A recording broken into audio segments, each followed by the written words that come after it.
Assalamualaikum and hi, my name is Nik Putri Zanura Binti Zamri. Today I will be presenting a review of an article by Linda Erickson titled Teachers and Student Attitude Towards Variety of English in Swedish Upper Secondary Schools. This presentation is part of my group assignment for EIC453 Global English.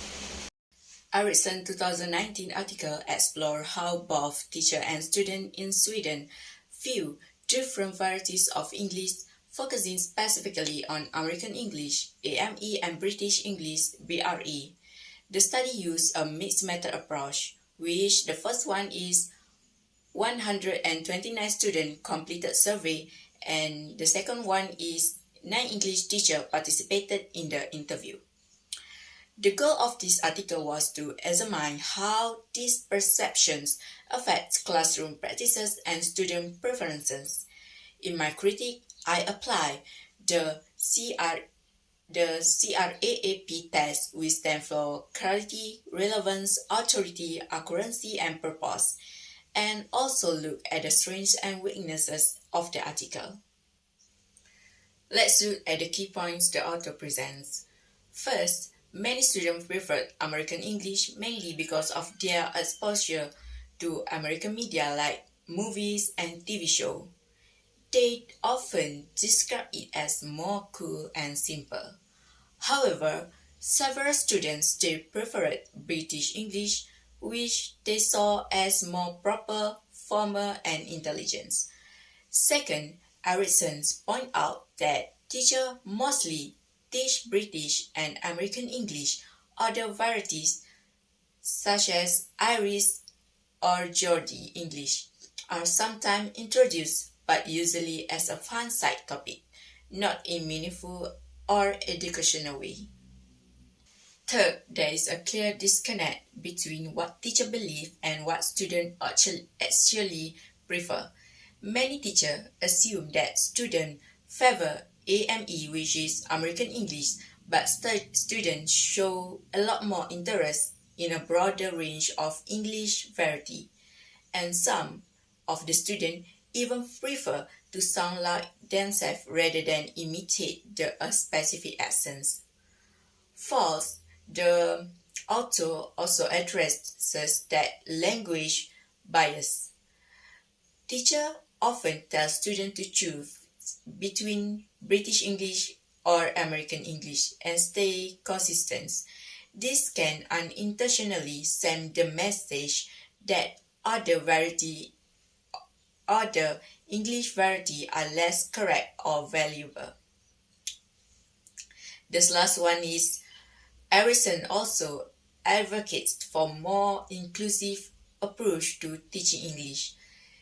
She encourages teachers to be more self-aware of their biases and to include a wider range of word Englishes in their classroom.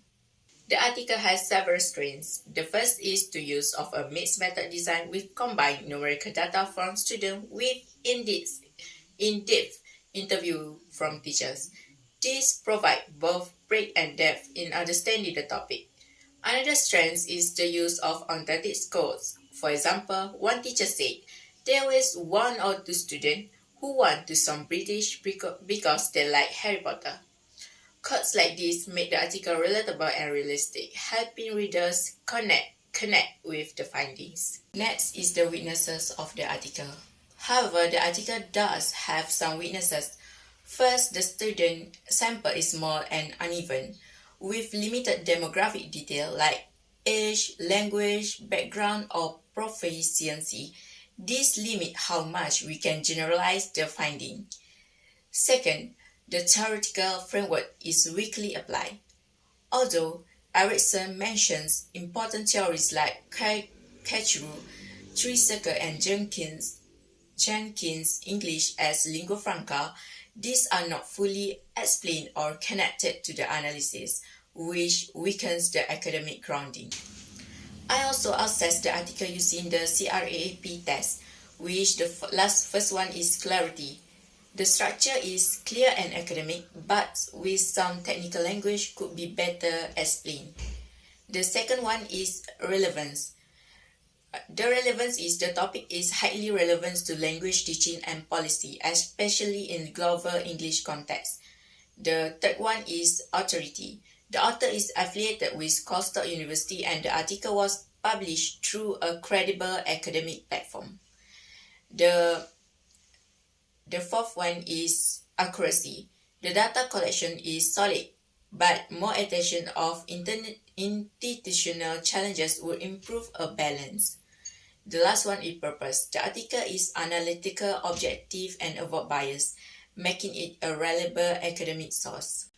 To conclude, Ericsson's article gives us valuable insight into how language variety are perceived in education. It exposed a gap between co-curriculum goals and what happened in real classroom. For future improvement, the study could benefit from a larger, more diverse sample and stronger application of theory. It also should look more deeply into systematic factor and shape how English is taught. Lastly, I recommend that future researchers explore how exposure to word Englishes impacts student confidence, identity, and communication skill, especially in the international context. That's bring my presentation to an end. Thank you for listening.